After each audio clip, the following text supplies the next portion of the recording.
Oh, hey, CNFers, if you want signed, personalized copies of The Frontrunner for the holiday season, email me, creativenonfictionpodcast@gmail.com, and then I'll email you a PayPal invoice, or you could mail me a check. Remember those things. So PayPal doesn't skim off a fee. Whatever you want. Doesn't matter to me. And ask how you want your book signed, and I will oblige. It'll be $30 total, and that covers media rate shipping. What a guy. While supplies last.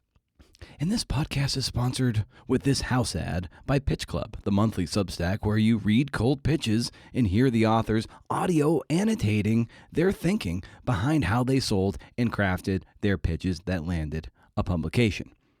There are 3 Atavist writers featured and a few others. It's at welcometopitchclub.substack.com.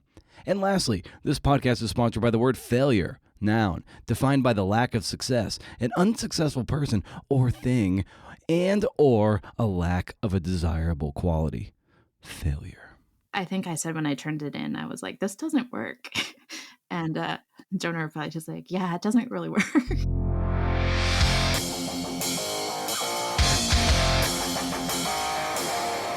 Hello, CNFers. Been a long time since we had a word from the dictionary. Pony up and sponsor the show. Good for them. This is the Creative Nonfiction Podcast, a show where I speak to tellers of true tales about the true tales they tell. And your mom. Sorry, I'm Brendan O'Mara. Should I even admit that? It's that Atavistian time of the month. Not much by way of spoilers, but you know you're in for a double dose of CNF and insights as we hear from Editor-in-Chief Sayward Darby, and of course the writer of this month's feature, Christa Hillstrom. Her story is titled 14,445 and Counting, Inside a Texas Nurse's Quest to Document the Life and Death of Every Woman Killed by a Man in America. You can read the story at magazine.atavist.com. A subscription is only $25 a year. No, I don't get kickbacks or commissions. Yes, I pay to subscribe as well. I'm the hipster doofus of the people. The Atavist doesn't usually do profiles per se, but this profile is of Dawn Wilcox in her sacred work of logging every femicide in the country, which is to say violent deaths directed against women by men. It's a tough one, not going to lie.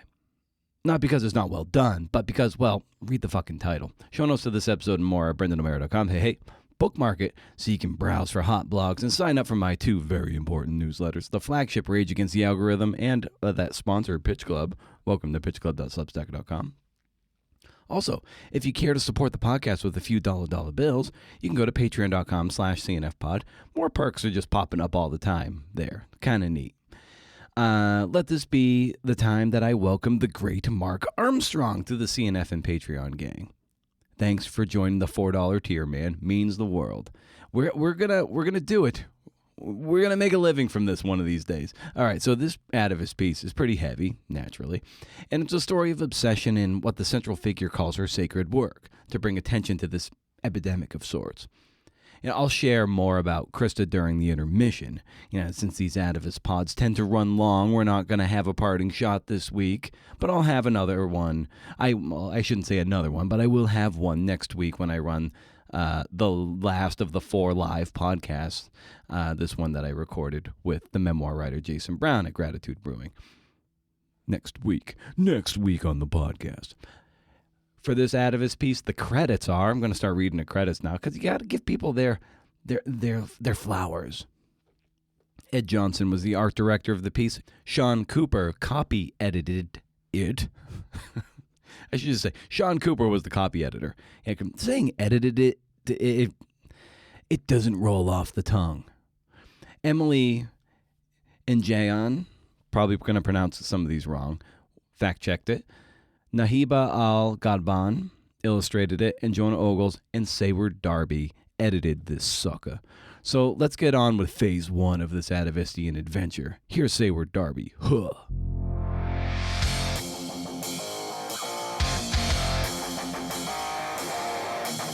It's just calm music, and you're just running around trying to find a horse. Cocaine is so expensive, I don't do it anymore. I ran out of money. You get rejected, and it's like, well, fuck you. Who cares? This is going to have to interest somebody somewhere other than me.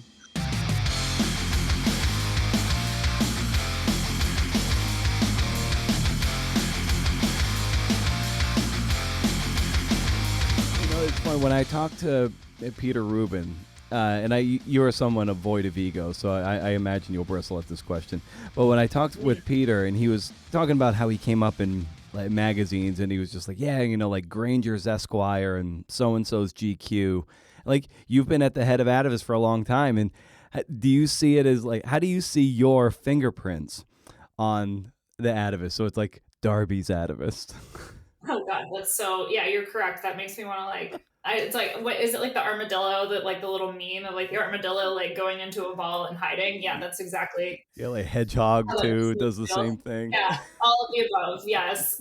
Yeah, my son has a little stuffed hedgehog named Zoran because we got him the day that Zoran Mamdani won the primary in New York. And you can like tuck him in, like the little stuffed animal. You can like put him in his little shell. Anyway, that's how I feel right now. I feel like Zoran the Hedgie. But I don't know. I mean, I think that I'm a bit of a bleeding heart, and I feel like that's probably evident in a lot of the pieces that we publish. I'm really deeply interested in social justice, and I, like, even if a story, I mean, I'm trying to think of some good examples, but like, even if a story like on its face isn't necessarily about a social issue, like I'm always the type of editor who's gonna be like, well, what about the social issue? And I mean, I think that I will say that over time, like I certainly, have found myself working with writers who are similarly minded and interested in a lot of context and interested in, really teasing things out and making sure that we're not sacrificing complexity for the sake of like what makes for a good rollicking narrative. But it's so funny because like I don't think that the Atavist wasn't like that before. I think it very much was. So it's hard for me to say that there's any distinction. But yeah, I mean, I think that we have continued to, this isn't a substantive like story content issue, but I think that we have continued to be a place that works with writers who, aren't the biggest names in the industry. In some cases, people who are really still, getting their footing, starting out. And it's like exciting to me that we can be a place where people can start to find their footing. And, maybe kind of take, or if they've already gotten their footing, take that next big step in terms of projects they're working on. And I think that is definitely something, something I'm proud of, honestly, because I don't think that there are a ton of places doing long form still where that's the case. And as we're cresting to the end of 2025, thank goodness. But as you're getting into like the 12th story of the year, and now you're kind of can cast your gaze back at what you've done this year. And granted, like half the year you were kind of you're on maternity, but you're still connected to it. So like, what do you make of just the year to date as we kind of bring it to a close? Yeah, great question. Well, I think that it was such a weird experience because of my son was born in December. He actually turns 1 next week, and so it was truly, the year was divided almost exactly in half for me, right? Because I was on maternity leave for 6 months, and then I've been back for almost 6 months, or just around 6 months now. And so, if you'd been born in like February or March, like the division would be different, if that makes sense. And so I think that looking back on this year, I mean, first of all, taking that amount of time off when you're the only full-time employee of a magazine is very nerve-wracking. And I'm so grateful that Peter and Jonah like just steered the ship so well and published some great stories. And I think that this year has been interesting. Like we had a lot more historical stories. Just from, I mean, we published plenty of historical stories, but I feel like we had a real critical mass of them this year. I couldn't tell you exactly why that is, other than we got some good pitches and that's what happened. But it's interesting to me in a year that has been so incredibly newsy, like overwhelmingly newsy. You're just getting punched in the face constantly with news, that we actually wound up running stories that by and large, and we often run stories that don't have much of anything to do with current events, but like we ran a bunch of historical stories, things that were just really in the past. And I don't know, maybe there was some degree subconsciously that we were thinking, how do we get away? How do we get away from the shitstorm? We ran a photo essay this year as kind of like a bonus feature at one point, which was cool. It's just been a wild year in every direction. It was funny, I think the timeliest story that we ran was obviously Marsha Hamilton's piece about going, driving up I-95 and talking to people about America. And I'm glad we ran that, because I do feel like in a year that feels so incredibly consequential to the United States, to the world, from a news standpoint, it's nice to have something that feels like a bit of an anchor. But then I also hope that the vast majority of our stories were escapes for people, which isn't to say that they were light stories, but, something that at least kind of took you away from the maelstrom for a little while. For sure. Well, and Christa's story here is, it's powerful and bleak in its subject matter, for sure. But it's wonderfully spun, wonderfully told, and sensitively told. I was really struck by that. But when her pitch came across your desk, what was it about this particular story that really struck you? Well, okay, so here I have to kind of give not a disclaimer exactly, but I actually did not assign this story. It came in while I was on maternity leave. And so Jonah and Peter assigned it, and then I just wound up taking over a primary lead edit. So I cannot tell you precisely what their thinking was. Although having, spoken to Jonah a bit about it, I think that it felt, first of all, Christa is a wonderfully compassionate, thoughtful, just talking to her on the phone about the story was like a real pleasure, despite the subject matter, despite, the darkness and intensity. Like, I just think she is an incredibly compassionate and thoughtful person. And so I think that that certainly came through in the initial pitch, this sort of profile of Dawn Wilcox, but then also, sort of these branches in the story pertaining to other people who are tracking murders of women. And then sort of the bit of a surprise branch where you get to know a family member of one of the murdered women. I think that there was just a lot of heart in the pitch. And it felt like an unusual crime story too, because like there are many, many, many, many, many crimes in this story, but that's not really what the story is, right? It's about people working around crime. And so I think there was an interesting way in which it also bucked against true crime trends. It's kind of like Dawn Wilcox's database is the Oxygen Network or whatever it's called, but reality, it's like, this is what it looks like to spend an inordinate amount of time consuming true crime, meaning actual details of crimes. Yeah, and so I think there was a bit of like a counter narrative appeal to the idea overall. Yeah, and it's broken up into these 6 chapters. How did you arrive at the structure for this? Oh gosh, it initially opened, if I recall correctly, with, or at least the draft that I saw. There may have been one draft before that I, didn't see for maternity leave reasons. I just can't remember. But it, kind of opened with Dawn in her home counting, right? Like doing her work at the computer. And to me, when I was reading through, I was like, well, that is almost a culmination, right? Like, we want to kind of know her journey up to the point that she already has, more than 14,000 murders like logged in her database. And so when Christa and I spoke about revision, we talked about the arc being essentially the evolution of the project, but also the evolution of Dawn's thinking about the project. Because, I think initially, and we open, right, with the particular murder, that was kind of the last straw for Dawn, where she was like, I'm going to start doing this work. And so we kind of see the immediate catalyst, and there's a bit of a kind of like, well, I'm going to do this if nobody else is going to do it, which continues to be a driving force. But then you really see over time, like, her understanding of femicide as an idea becomes so much more nuanced. Categories get added to her spreadsheet.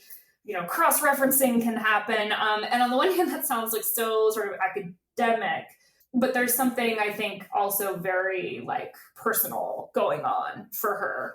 And I think that, her finding the case in North Carolina that upset her so much for very obvious reasons. It's a really horrific crime. And then, Christa being the catalyst in this case for saying, well, why don't we talk to someone who was immediately affected by it? Because I think, there's a lot of Dawn's work, almost all of Dawn's work is done at a remove, right? And it's like, well, what if we engaged? What would that look like? What would it feel like to really, speak to someone who knows a victim? So this is all to say, like, structuring it was a matter of figuring out how we wanted to articulate the evolution of the project. And I in particular, I have no idea if Christa was as interested in this as I was, but I was really interested in this tension between getting the most thorough data possible. So, what could you do to make sure that you comb through newspapers.com and, every available, open public law enforcement database, and, whatever, like combing absolutely everything to get as many murders as you possibly can to create like the most robust data set possible, versus the sort of ritual aspect of it, where Dawn wants to do this herself, like wants to sit down and find these cases and find these details. And she calls it sacred work. And I was just really interested in that tension because, and maybe I'm just, I don't know, not as good of a person as Dawn or something, but, to me, I was like, well, if I could get the most thorough data possible, why would I not go that route? Why would I not have someone design every like algorithm possible to get me that? And it's interesting to hear these, not just Dawn, but the other like femicide trackers and researchers in the story talk about what a sort of limited way of thinking about data collection that is. I think a more sort of brainy, like intellectual story, because it's about concepts in a lot of ways, and how we conceptualize of something. But I think that there was just something really cool narratively in the sort of unspooling of that. Because, we didn't want it to just be, here's this woman, she is counting, right? Mm-hmm. Like, we wanted it to be, how did she come to do this? But then also, how has her understanding of what she's doing changed, and to what effect? I will also say, I'm rambling in response to your question, but I will also say that she, one of the sort of interesting pieces of this was meeting other people who are doing it and kind of finding a way to really illustrate the grassroots community that Dawn has found herself in, that, is the only force doing this work. And so again, kind of showing at what point in her journey she connected with that community and what that's meant for her and what that's meant for the community, I should say too, because she's the only person in the United States doing this at scale. So so making sure that fell in the narrative in a way that felt really impactful was important. And speaking in a granular sense, in terms of the editing and the rewriting and the shaping, what did that look like, from your perspective on your side of the table? I think that this, so Christa's a really nice writer. And so initially it was kind of taking a draft and saying, okay, there's a lot of good stuff here, but we want to move it around, mm-hmm. narratively speaking. Jonah did a first read and did like a first memo for revisions. And then I was back. And I took it over because he was working on the previous story in the lineup. I had a long phone conversation with Christa, and we kind of talked about, again, like the evolution, like what, I had a bunch of questions about, like, when did she first do this? When did she first do this? Can we find out when she first did this? Those kinds of things. Did she talk about what this particular thing meant to her? And we just had a long conversation kind of about Dawn's experience and what Christa knew, what Christa thought she could learn if she, in speaking to Dawn further. And then I put together a suggested outline, basically, and said, let's give this a shot. And Christa revised according to that. I'm never doctrinaire about this stuff. Like, it's just a guideline. And, if I give you an outline and as you're actually working on something, maybe my outline turns out to be garbage at some point and you need to, do what feels right for the story. So I'm sure Christa did that. And then at that point, when she turned it in, we were ready to kind of dig in to more of a line edit. I do think one thing in the revision process that she and I both were, a couple of things was, one, how to not make it sound too in the weeds. You don't want it to sound too academic. You don't want it to sound like a UN report, which is no knock against academia or UN reports, except to say that's not what we publish. And so, figuring out how to really distill some, brainier sort of concepts and sort of research ideas into a form that was digestible and understandable to readers and could, kind of keep the narrative going. And then the other piece of it was figuring out how to position Christa, because she's very quietly in the story, right? There's a teeny tiny bit of first person, but she's not a character in the story. But I think that one thing that's important to note is, like, Christa, this is a bit of her beat, right? Like, she covers violence against women. She covers women's rights. And she kind of came to this story because she was working on other related stories. And so I thought it was important. And I think this happens in the second section where you kind of see how she even came to know about Dawn. And it has to do with her expertise and, that she knew someone who knew Dawn and said, you got to talk to Dawn. And then later, the role she plays in connecting Dawn to Quinetta's Tanet, the sister of one of the victims in Dawn's data set. And so Christa and I talked about, and in the revision process, figuring out what's the right degree of first person, because we felt like her expertise and then the actions she took as a reporter were important to include, but obviously we didn't want to make it, here's my first person experience getting to know. And again, Krista's a really nice writer. And so, editing was not, oh God, I have to rewrite somebody's sentences. So it was a fairly smooth process. And it was really just figuring out, how to keep things flowing while also giving very intense subjects their due. And also, figuring out, I will say, and I probably should have said this earlier, figuring out, how many descriptions of horrific murder do you include? And I think there were some moments for sure where it was like, we're going to cut this one. And not because it's not important, but because it was like, you could kind of just feel the water level rising and you were like, okay, we got to kind of dial back for a minute and, talk a little bit more about Dawn and the work she's doing, as opposed to, the specifics of, again, as the title of the story says, she has 14,445 murders and counting. That's a lot of murders that we could describe if it came down to it. And so trying to make sure we were really showing how horrific this work is, so that people, kind of understood what Dawn is doing and what she's up against. But then at the same time, not making it feel like, okay, well, now you're just describing violence for the, sake of describing violence. And I was speaking to a writer the other day who will eventually be on your podcast because we assigned a story for her. And she said something quite interesting. She was like, I'm really against using violence as a narrative engine. I'm paraphrasing, but that's basically what she said. And I was like, that's so interesting. Because I think sometimes, in a story, violence can be narratively important. It's something that, moves things forward because of how it changes things. And I think this is an interesting case where there are moments where the violence is narratively important because it spurred Dawn to, start her work or think differently about her work or whatever. But then there's a lot of violence that is not narratively important. And so figuring out what of that violence to include because it's illuminating in some way, perhaps, of something we're trying to explain. But again, like, I don't know, just not dwelling on violence for the sake of dwelling on violence.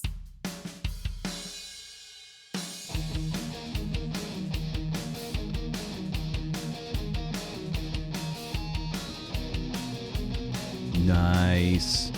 Okay, so now we get to hear a bunch from Christa Hillstrom. She's a freelance journalist based in the Pacific Northwest, but hails from Minnesota originally and even attended Northwestern's graduate program in journalism. Whoa, doesn't get better than that.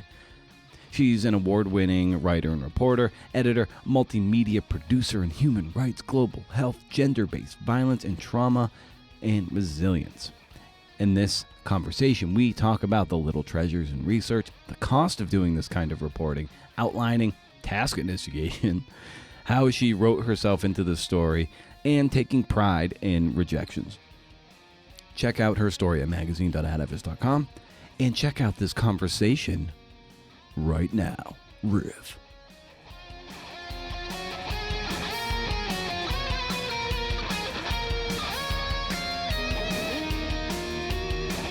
It's something that I think a lot of people struggle with, certainly myself.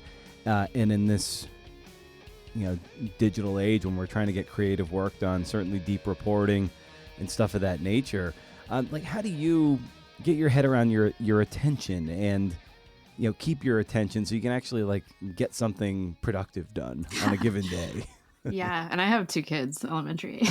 Oh boy. So it's but I mean, it depends on what I'm working on. This particular story, I actually have, I can't remember when I started. I think it was around 2017 I first came across it. So it was one of those kind of long slog things where it felt like there was something I found really interesting. And I just really connected with the people involved in it. So we kind of kept in touch. And I think that really kept my attention because I communicated a lot about what was happening with them, how the work was affecting them.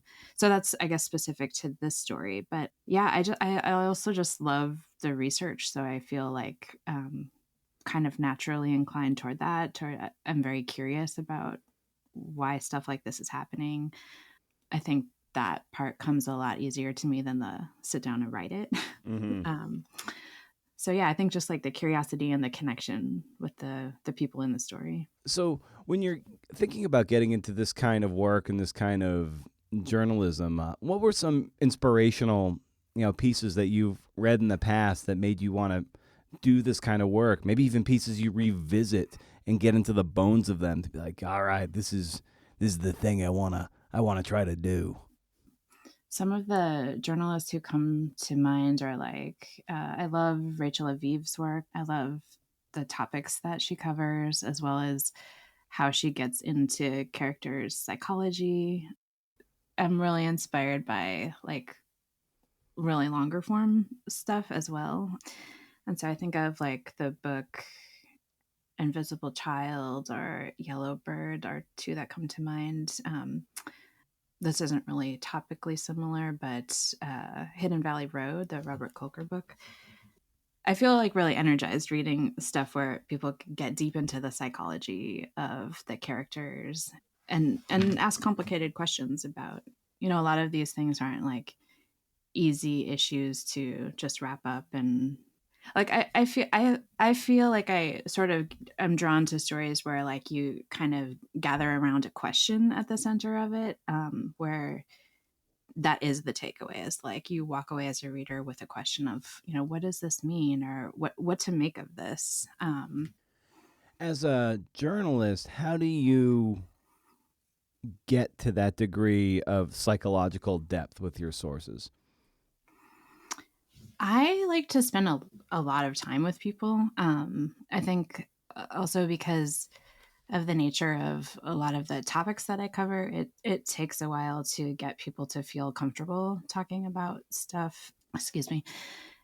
I mean, I always try to do at least one reporting trip where it's just you're spending several days with somebody, and I try to talk about a lot of aspects of their lives without just jumping right in. I mean, obviously, jumping right into some of the more difficult material. It's getting to a place where they're open to the kinds of questions you have to ask to get at some of the more difficult stuff. Well, I think this story, it took a tremendous amount of, you needed to get a whole lot of trust. So how do you engender trust to get the access you need to reach those psychological depths that, really, motivate and animate, your taste and the kind of stories you're drawn to, and particularly this one? Mm-hmm. Yeah, I think like I tend to follow one story to another because like as you're getting really deep into one story, you learn other things that are sort of adjacent to it that pique your curiosity. You meet people where you're like, well, what is that story and what's that angle? Because there's a sort of like connection between a lot of the stuff that I cover, I can kind of show people like, well, this is the work I've done before. This is kind of how I approach storytelling. And you can kind of read this stuff and see if you feel comfortable with the way that people are portrayed, the way that they're able to have a voice in their story. And then also just personal connections that I have made through reporting. So in the case of this story, first came across this story while reporting a different story for Marie Claire about a missing Native American woman in Montana. And that's how I met the first data tracker that is mentioned in the story. His name is Anita Lucchese. And it was sort of through her work that I came into this whole world of like, wait, there are just a bunch of people around the world who are sitting down and spending their free time on a spreadsheet tracking murders. And then I kind of watched as she, at the time that I met her, like she was kind of in the beginning of creating this database. And then I kind of watched over the years as it became more prominent. It became sort of a tool that people used in activism and lobbying for legislation around missing and murdered Indigenous women in the US. And so, by the time I met some of the other trackers, I had already kind of had an introduction through her. So I think, meeting people. And I will say, actually, to your previous question, when I first started reporting that story back in, I think it was 2017, to write the pitch for that, I happened to be driving from Washington to Minnesota for a trip. And so I kind of made that stopover in Montana happen on my own time. And I had a baby actually, and I had to bring my mom with me so she could like stay in this casino hotel on the Blackfeet reservation with my baby while I kind of went out and tried to make some contacts so I could put together like, here's what the story is and here's the environment for that pitch. So in that sense, it's kind of also like piecing together what fits into your life that you can make happen, even if you don't have the funding or support to make some of that in-person stuff happen. And, you said you started the research for this and maybe got turned on to the story in 2017. And here we are, nearly however many years later, 8+ years later. Mm-hmm. It's just, how did you know, or when did you know that there was a kind of atavistian story here? Well, I think that I did not think of the Atavist until this year. So it was pretty late in the game. The sort of ideology of this story is, so it was originally assigned at a different magazine, maybe 3 years ago. So that's why you see in the piece itself, some of the in-person reporting is happening like in 2022. That was because it was originally assigned that year by a different magazine that, sent me on the reporting trips. So at that time, it was a pretty different focus of the story. It was much more traditional magazine, looking at the issue of femicide and data trackers as a sort of solutions trend or a kind of like movement story. And then also getting more into the sort of the nature of like what's a feminist lens on data science? What does that mean? What is how is the data different than typical data science? So there was a lot more on the issue, I would say. Dawn was still the main character. And part of the reason I was drawn to her was there was this kind of whole world of data activists working on femicide, especially in Latin America. but there was almost nothing in the US. And so I was kind of struck by like, here's this tiny handful of, I mean, I think there were 3 people in the US, and she was trying to do the entire population. So I was attracted to her as like the centerpiece of the story, but it was very much more issue based at the time. So, getting into the realities of the industry, that story got killed along with like a kind of a big shakeup at the publication and, people who were laid off and stuff. So it was one of those things where they dropped a lot of stories, and mine was one of them. I didn't really know where to pitch it because it was a good fit there, but it's kind of a weird story in that it's, I pitched it to a few other publications. It didn't quite fit in the sort of women's magazine space. I pitched it to a couple of other magazines where they were like, well, we're interested, but like, what's the impact? And I was like, unclear, like it's unclear, like whether this is going to have an impact at all. It's a weird story in that way. And so I didn't really know what to do with it. And I'm a longtime reader of the Atavists. I love their stories. And I thought, is there any way in which this is an Atavist story? And it felt like a long shot, but I gave it a try. And yeah, I loved having conversations with the editors there about how it could be different to fit with the Atavist, which meant like a really different way of thinking about the story. So that took some process, I think, very interactive with both the editors there. Yeah, so I think I really had to think about the story in a different way than I was more accustomed to from like traditional magazine writing. So how did the thinking change and the shape of it change? I guess the biggest thing is like, their stories are very narrative based versus issue based, and not only narrative based, but not like profile either. So I kind of had to figure out with them what the story was. And I mean, I did like, I can't remember how many drafts I did, both for the first publication and for the Atavist. I think there's probably 10 versions of this story out there in my, drive file.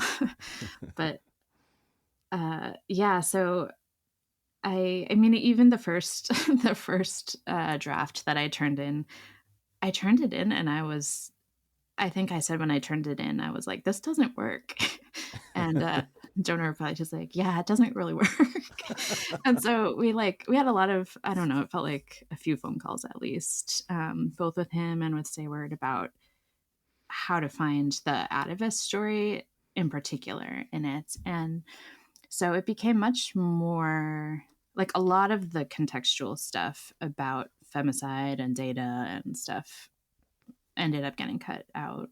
I mean, I think even from the final draft alone, it was like, no joke, like 14,000 words or something. Mm-hmm. And, obviously much of that was cut. It really focused a lot more on Dawn. I mean, she was already like threaded through the whole thing, but it was focused on her even more with that other stuff out. And I think, I mean, for me, that was like a little bit hard to like wrap my head around at first because I had been, years deep into research on the issue. So to me, it felt like all of this context was gone. But of course, like you need editors to see, because you get too deep into it. And so you need the editors to like help you see your way forward. And so, yeah, I think getting out of the original mindset of like how much I had come to know about the issue and being able to set that aside and focus on Dawn. And then even after focusing more on Dawn, another difference I think with the Atavist was I kind of, from my magazine reporting experience was inclined to, I mean, I think my original draft kind of set it in the moment, like when I was with Dawn in person, then sort of, like an opening scene, a little bit of origin story, and then sort of backtracked to some of her history, came back to the present moment, backtracked more. And they were kind of like, we need this to be like a more straightforward timeline, which to me felt unusual because I was kind of like, well, then my in-person reporting all kind of appears at the end because most of the story takes place before I'm with her. So that was really different for me. But and then inserting myself into the story more explicitly was also different. Nice. And that's a thread I want to pull on to in a little while. But I want to circle back to some of the dialogue you were having with Jonah early on, and it was like, oh yeah, this isn't working. That can rattle a lot of self-confidence. Sure. I know for me, I'm not thin-skinned, but I definitely am not the most confident person. So just when you're having those dialogues, how do you just maintain your confidence or wrestle with the doubt inherent in having those conversations with an editor? Like, yeah, like when the landing isn't stuck yet. Sure. In this case, it was like I knew when I turned it in that it didn't work. So it wasn't like I turned in something that I felt great about and that he came back and said no. But he is like a very generous and kind person. So Yeah. he is also like very affirming in the feedback. But yeah, I think for me, like my hope is always to have like an editor who is like smarter than me or better at like because you want someone to sort of come in and be able to see it in a way that works for what the goal is. And the goal changed in the case of my reporting and my story. And so like I had to really shift, and it was hard to see straight with that. And so when the first draft I turned in was sort of halfway still in the old version of it and halfway trying to make the Atavist one work, and it didn't really work. I kind of came at it being like, it doesn't feel great, not knowing exactly how to make this work, but I also see this particular experience and like working with the Atavist as a great opportunity to learn. And I'm actually working on a book right now, and so it did help me kind of think about that work in a different way as well. And so I kind of took it as like, well, I don't know exactly what I'm doing, but it's like very helpful to get this feedback and try it this way. Yeah, and it just kind of piggybacking on that, the self-confidence and the doubt inherent in this work and just being a writer. What are some things that you identify that you're really good at? Things that are kind of like your superpower. Well, I don't know if I would think of it as a superpower. I think that I am good at finding the people and like the angles to their stories that are really compelling and building relationships with people. I don't know if I would say I'm like good at it compared to anyone else, but I really enjoy the like the deep research aspect of the work. So, I love the moments where you like find something that because you dug and dug and dug for it. And I think of this time when I was working on that Marie Claire story about the woman in Montana. I spent all this time with her family, and when I was at her house, they were like, this was a young woman who disappeared and she's never been found. And so the story was about her family and how the sort of aftermath of dealing with her disappearance. And they lived, in this pretty remote area of Montana, big empty plains around them, near Glacier Park.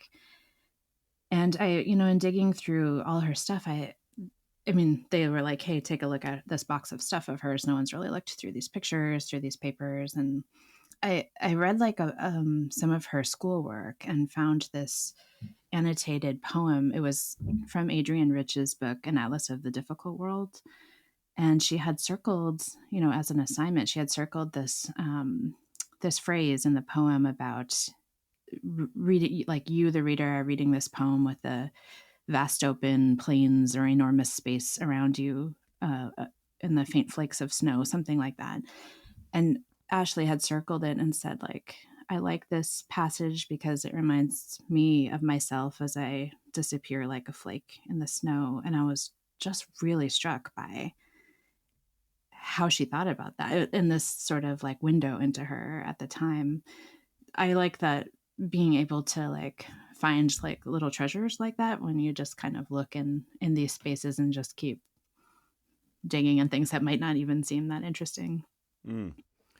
Yeah. And it's when you come across those, especially since we're so digitally interfaced, when you come across a physical artifact like that, from the pen of a central figure or someone who's deceased, and you know that this was a direct pipeline from their brain to that piece of paper or something, like you hold that and you're like, oh my God, like you can feel the sort of the energy really levitating. I mean, it's kind of woo-woo, but it's true. Like you can feel the pulse of that. Yeah. And sometimes it just means spending like a couple hours reading through like these old worksheets from high school. So yeah, I like that part of the work, that kind of deep digging. Yeah, for 100%. And I've talked to people of late too, because of such digital archives, and we can do a lot of research from home.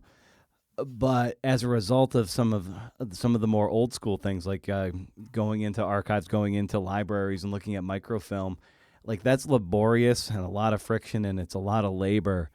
But it's like, have you learned to be accustomed with that, or like kind of embrace that? Because that's the hard work, and not everybody's going to do it, and it's not immediately at our fingertips from our own home offices. But if you can be comfortable with that, you can find some really great things. Yeah, I mean, I do. Yeah, I do kind of like that. It was like I recently this year had to go through a lot of old court records from the 80s. They had to like pull up from, I mean, like when you go to the courthouse, they're like, we don't have those digitized. And it was like a little intimidating at first to find what I needed to find. But once I did, I think that you're kind of like, wow, there's like all of this stuff in here that is like, I never would have found this if I just looked on the internet. So I think we think of everything as being available online. At least I do often. Like I feel kind of like, if you need background information like that, you should probably be able to find it somehow online, or at least call and be like, can you pull this up online from your system? It's kind of exciting to realize like, no, there's this like, this probably sounds really funny to journalists who worked, one generation before us. Right. Yeah. Because that's of course what they did all the time. But it's different. Oh yeah. And even we were talking about doing reporting in person if you can, and like a generation ago, like that was just table stakes. And being able to meet face to face, and you get that trust, and it helps foster that trust, because we're so where maybe Zoom calls are the best thing to do digitally, because we can actually see each other. But yeah, nothing beats being in person, and then doing the hard labor of getting into physical archives is like, it really, I think in this day and age, is kind of like a way to really level up your game, because not a lot of people even know. I was telling a friend the other day, I was in the U of O library looking at microfilm, and an undergrad just kind of walked up behind me. He's like, "What are you doing?" He was like blown away. Yeah. And I'm not that old, but this guy, I was clearly a good 20 or 25 years older than this young man, and he was just like, "What is it? Like, what are you doing?" I was like, "This is microfilm. Like, this is like pre-Google shit right here." And when things aren't available online, you look at this stuff, and this is. He was like blown away. He's like, "Holy shit!" I'm like, "Yeah." I'm like, it sucks because you can't search. You have to like quite literally page through everything. It's slow, laborious, and you never know what you're gonna find. But the fact is, if you're willing to kind of put in the time here, you can find some gems that people are just not going to look, because it's too labor intensive. Yeah. Yeah. I mean, that's a good connection too, to Dawn, the person in my story, because, she's primarily looking online and she's doing a lot of it. But she talks about, and I think this is in the piece as well in this final version. Sometimes I'm like, which version to things, but she tries to include a photo of every person that she includes in the database. And that's really, really important to her. She puts it as the first column in her data. So that's what you see first. She said for people like over a certain age who don't have like a social media presence, or just, weren't, for some reason, like aren't on social media, it can be really hard to find photos of them. And, there's one case she describes where she spent months looking for this. She's like, I need to find this woman's picture. Like, I can't leave her in the database faceless. And she ended up finding like a very old, or she called it old, I don't know what year it was from, but she found an old self-published book, and the photo was on the cover, or on the dust jacket of the book. And she was like, there you are. And so it's, that kind of like, well, before a certain time, it's like you can't find the information about the people that easily. Yeah, and in the story, you enter the story, but you're not like a main character in it. You're very kind of a bridge and a glue in various elements. So how did you deploy first person and yourself in this story in a way that served the story? So when I originally started the story, again, like in the other publication with the sort of more traditional magazine style, I did have first person in it, as far as like, like she told me, or like when I first met her in this year. I did include, the ending is actually almost the same as the very first draft that I ever wrote. And the ending has a lot of me in it, because I felt that, so in the ending of the piece, if for anyone who hasn't read it, like there's a challenge. I don't know if it was a challenge. Dawn asked, said like, if you really want to understand this and like see what I'm talking about, just Google like woman murdered in whatever town you live in, and then look at the nature of what you find. And so I found a bunch of stories that I already knew because they were sensational when they happened. But when I looked at them all together in that way, it really like just lit up the whole point she was making. And I hadn't really looked at I mean, even as somebody who has spent many years studying gender-based violence, I hadn't really looked at them in my community in that way. And so that's why I included that at the end, because it really did. I mean, what she predicted what the effect would be was the effect. And so I included that from my perspective. And then as I kind of worked with the editors, they were like, we can do that, but you need to be more in the piece at the beginning, which makes sense. I think also, again, the story was a little maybe different than some of their other stories in the Atavist, because it doesn't have like a dramatic plot line. Like a lot of their stories are like, this like crazy thing that happened, or like, it's a lot of it is like very interior to Dawn. A lot of what she's doing is solo, like she's just solitary work. There was this time when she like connected with one of the families, and I did try writing a version which was like sort of threaded, parallel stories of like this family and the woman, Wendy, who died, and Dawn. And it didn't quite work, because when they did connect, it wasn't like this explosive thing. It was really quiet. And so it felt a little bit underwhelming to set it up that way. And then they finally meet, and it's not like dramatic. It's kind of like they each got something from it, but it was very quiet, kind of like a, I feel a little better. I can tolerate this a little more. And so that was one of the reasons we had so many versions, is like trying to figure out what the structure was and what the plot was, like what are the sort of like little cliffhangers at the end of each section. They brought me in, they asked me to kind of put myself in from the very beginning in a kind of behind the scenes way of like, how did you find the story, like almost as a character, to sort of make so as you said, like kind of like a glue or like an underlying structure. Like this is like the whole story is me learning about this in a sense, and that helped kind of offer some structure, and then kind of justify having more of myself at the end. Yeah. And you brought up structure, and this is broken up into 6 chapters essentially. But when it came to this piece and pieces in general, how are you thinking about structure from the outset? it sort of depends on like what's the goal of the story. It was the audience, and so yeah, when I first sat down to do it, it was kind of like, here's a little opening. Like I started originally in the original thing that I wrote. It started as a kind of like live in person, like in the moment.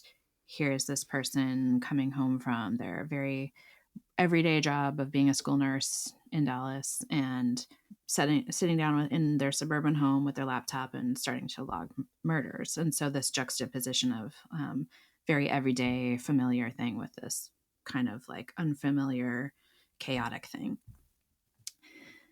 And then from that going into like a typical nut graph section, and in that section, there was a lot of, in the original draft, there was a lot of stuff about, where the concept of femicide came from and the sort of roots in Latin America as far as like thinking or like really pushing the sort of like recognition of the political nature of femicide or feminicide as they called it. And so a lot about like where do we as a society sort of lack the same momentum as far as activism in the US?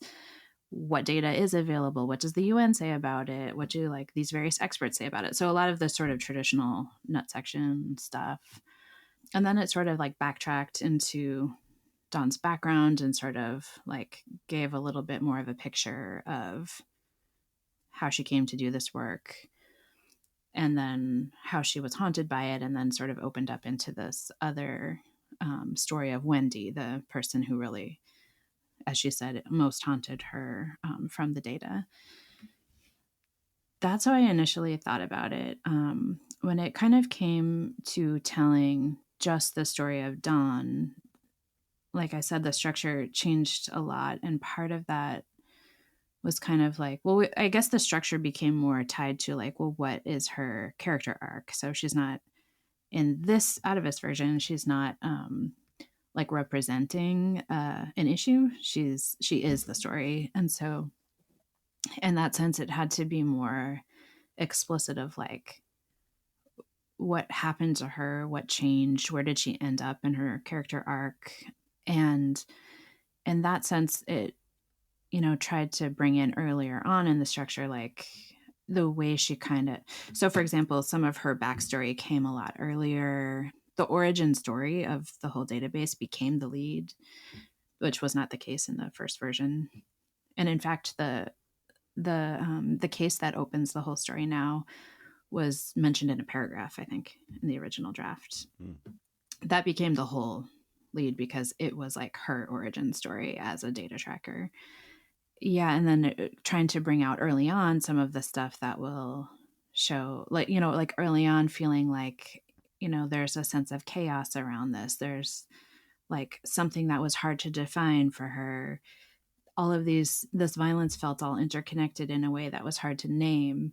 And so by the end, you might not see like the big impact, like, oh, this change is happening, but you do see that she feels like a little bit more agency in the chaos. And so that kind of became the structure, if that makes sense. And when you're doing this kind of work and reporting on such just a gnarly, tragic circumstance and issue, 14,000 some odd murders and counting as the story goes, and here you are reporting on it, just what is the cost, for you reporting on these issues? Yeah, I mean, it's it's something I was kind of accustomed to already just from previous reporting. But it definitely had a different kind of weight, I think. This particular kind of violence and loss, like spending time with Wendy's family was really moving because, and I went to, so this is the family of the woman who died in Fayetteville. The haunting, and the more haunting of the violences. Yeah. Yeah. And so when I found her family, I really wanted to know from them, like, how does it really feel? Because, on the phone, when they talk to Dawn, they're very gracious and,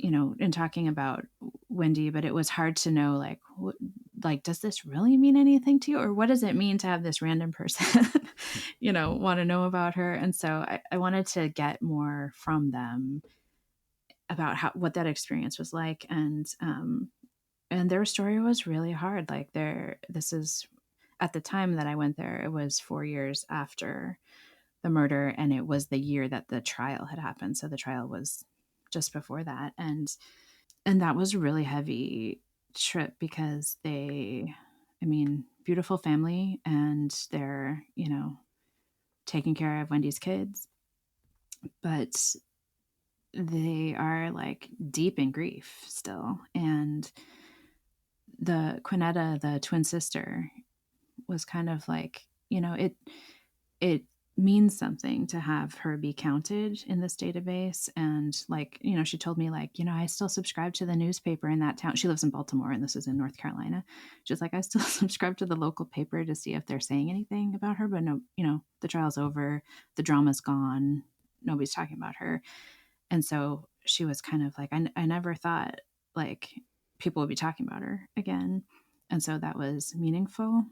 But I was definitely like, really feeling for the sense of like, it doesn't like fix anything. And she lost, Wendy was kind of like her life's companion. And she's also married and has her own family and stuff, but like it's her twin sister. The manner in which she died and the stuff they found out, the prosecutors had told them to not attend the full trial because it would be too difficult. And they did find out some stuff later from it that was just like very difficult to hear. And I think one of the things that really struck me was Quinetta's like, I know that there aren't answers, but like the killer, like he's the only one who could tell me about it. Like I kind of just want to talk to him and be like, why? And I asked her, like, do you think that would answer anything? And she's like, I guess I know it won't, but like, who else can I ask? And yeah, so I think that it did feel like heavier than a lot of reporting. Maybe not like it was bad. The story was hard. So I think for me, I don't know, it is difficult, but I think compared to what the people I'm talking to are going through, it's not, it's different. And, Dawn is doing this every day for years. And obviously Quinetta's loss just looms huge in her life. And so for me, that kind of like the scale of it feels like smaller than that. And that this is what I can offer or do is like, report about it. And yeah, I verbally process things with friends a lot. It's probably, but specific friends, because it's not for everybody. This topic, it's not something everybody, Yeah, that makes sense. And so when you're setting down to write, you've got your materials, how do you like to set up your days when you're in like drafting mode and you gotta, that deadline starting to chirp at you? Well, that's a good question. I'm really bad at task initiation, so I think that I can sometimes task initiation. So yeah, it's like more specific than procrastination. I think one of my ways of procrastinating is just doing more research. And that can feel very productive, right? It can feel productive, productive but then procrastination. Yeah, but then it's a problem because you're way too deep in it, and you're like, well, how do I pull all this together?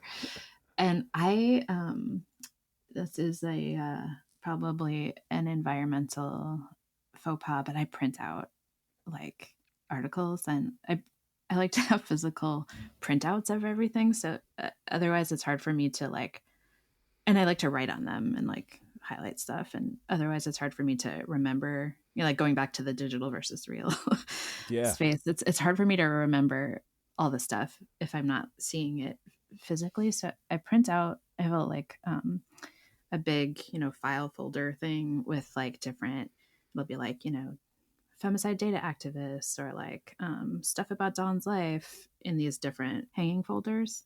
And then I try to, this is not efficient really, but I try to kind of review it. And then instead of being like, okay, and now I know I need to say this, this, and this, I feel like I need to review everything. So it's not necessarily advice I would give anybody, but that is what I do. And then, just kind of like, I tend to like physically organize it based on like the sections of the piece. So like all the stuff related to the net graph will be in this folder and that, And then I usually like to sit down and outline because often I'll find like, because of the over research, I'll find my outline of like the nut graph section is like longer than my word count. So that helps me like just think about like, okay, this, I really can't get into like this whole topic at all. Are you doing like index cards or sticky notes when you outline? I sometimes I have a whiteboard, so I try to do that initially, and then I use a like an artist sketch pad because sometimes I get like even with lined notebook paper, I can feel like it's too constrained. And again, with the task initiation thing, I want to make it like as free feeling as possible. So I just start with like a notepad and like no lines on it, just like sketching it out either on a whiteboard or on paper. Nice. And when you're out reporting, I always love, like, metaphorically speaking, like turning everyone's backpack inside out and like, what are the things that you like to bring with you? Just the kind of notebooks you like, the writing utensils, recorders if you use them, all that stuff, snacks. So like, what is it that when you're going to be doing maybe some in-person reporting? What's in your pack? Yeah, I mean now I use my iPhone for a lot of it. Before iPhones, I probably would have had more things like recorders and cameras and stuff. But I will use my iPhone for like, I take a lot of photos and videos so that like when you get to fact checking and stuff and they're like, how do you know the house is blue or something? You have the photos. Yeah. Which really actually came in handy in this particular story as well. And then I did some videos of Dawn actually sort of going through the process of tagging stuff in the data so I could go back and like watch her actually do the drop down menus. So I could take pictures of it. I did write it down. I did record it, but I also wanted like the video to go back and refer to. Most interviews I now just do in like voice memos. And you can easily get quick transcriptions of those as well. And, because of my over reporting, I used to like pay a lot for like Temi transcriptions and then not end up using, 75% of the interviews at all. So now it's just easier to do on an iPhone and just do the transcriptions that way as like a first pass. And I just use like I don't know, what's this called? I use like these kind of notebooks. Mm-hmm. Just like a straight up writing tablet for recording. I record like a lot on voice memos, and then for writing, I try to like write down impressions in my head as people are talking, stuff I want to remember that I'm thinking, and of course, like physical, like what's the scene like, kind of stuff. Yeah, and writing and reporting, it's it can feel kind of certainly kind of lonely, and then as a result, when you want advice or something, sometimes it can be hard to come by. And I don't know, maybe from a mentor or maybe just hard-earned advice. Like, what is some advice that you kind of adhere by? Be it hard won or just something you remember from like a cherished editor or a cherished mentor. Yeah. I don't know. Two things come to mind. One is from a teacher, one of my professors. I went to grad school for journalism and had never written an article before in my life before doing that. And one of my teachers there, David Standish, who taught in the magazine writing program at Northwestern, he was, I think, I don't remember exactly what he said, but he said like something like take pride in your rejections.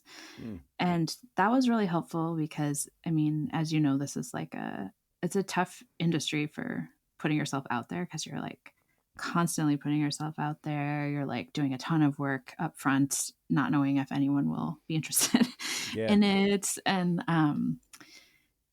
it's like very easy. I mean, this story is a good example. It's like it first got killed at its first home.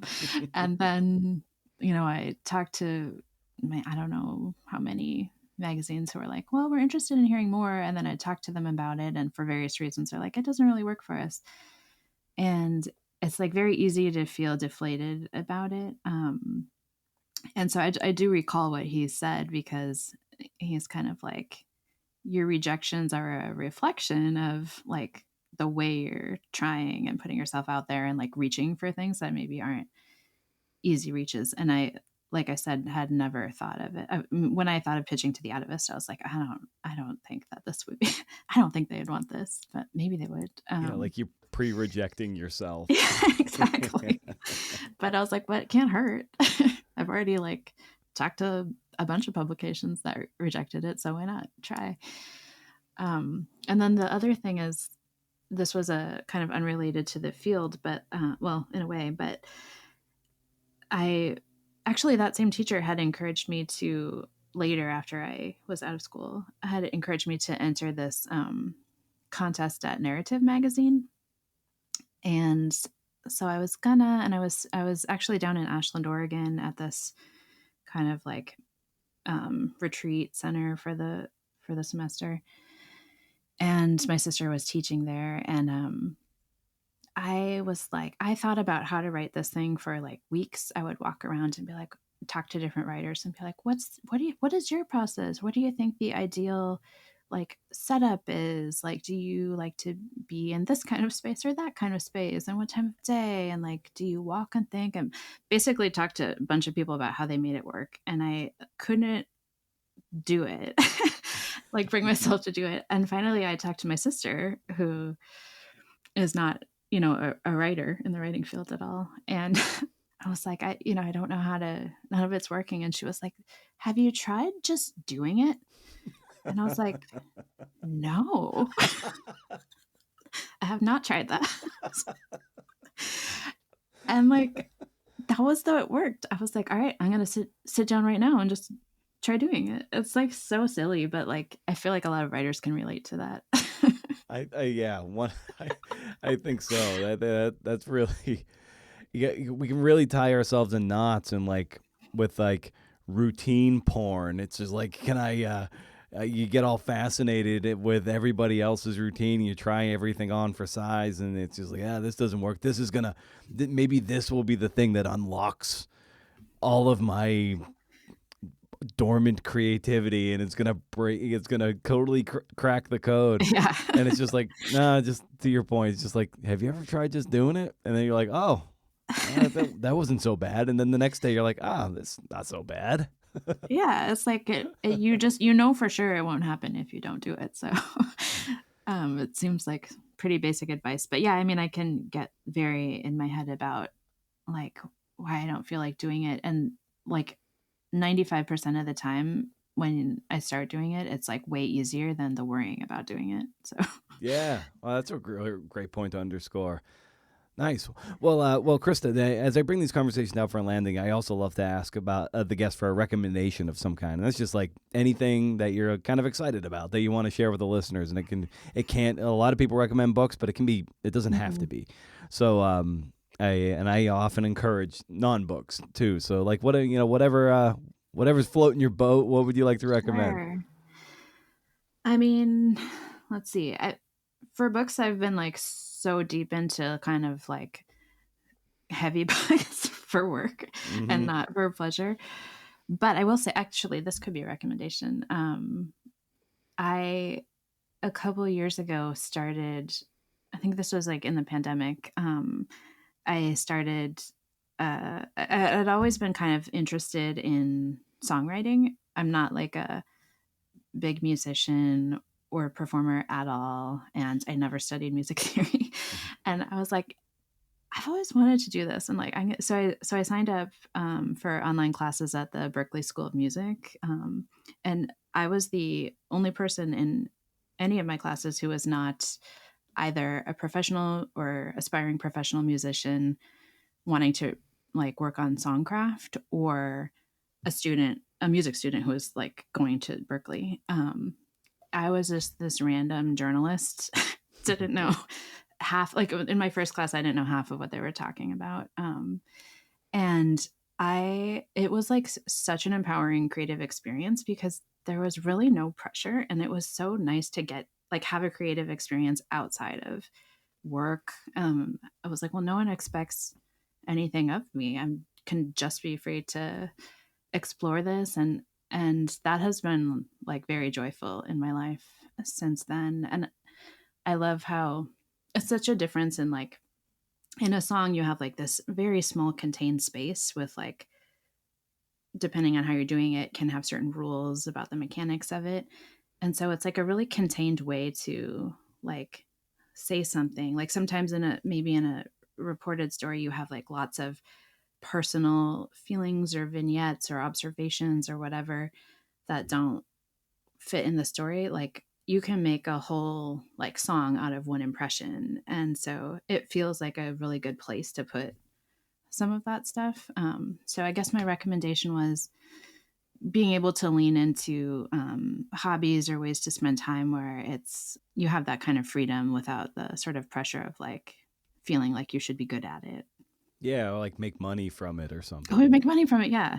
And I would probably hate songwriting if I thought I was going to try to make money from it. Yeah. Fantastic. Well, Christa, your piece for the Atavist was amazing. It brings up a bleak but a very important topic in these gender-motivated murders and homicides and everything. So, it's a wonderful piece of work in journalism and writing. So, just thank you for the work and thanks for coming on to talk shop about it. Yeah, thank you for your interest. I appreciate it. Yes, awesome. Did you get your holiday gift guide in the December issue of Rage Against the Algorithm? I tried telling you. You can still go see it at rageagainstthealgorithm.beehive.com and check it out. You can also subscribe to it. Both of my little newsletters are first of the month. Be sure you're subbed up at The Rager as well as Pitch Club. Welcome to pitchclub.substack.com. Platform is currency. They'll always be free. I can leverage email lists into book contracts. That's the strategy. Thanks to Christa and to Sayward. Again, check out the story at magazine.atavist.com. We're out of time. We're out of time today, so stay wild, CNFers. And if you can't do, interview. See ya.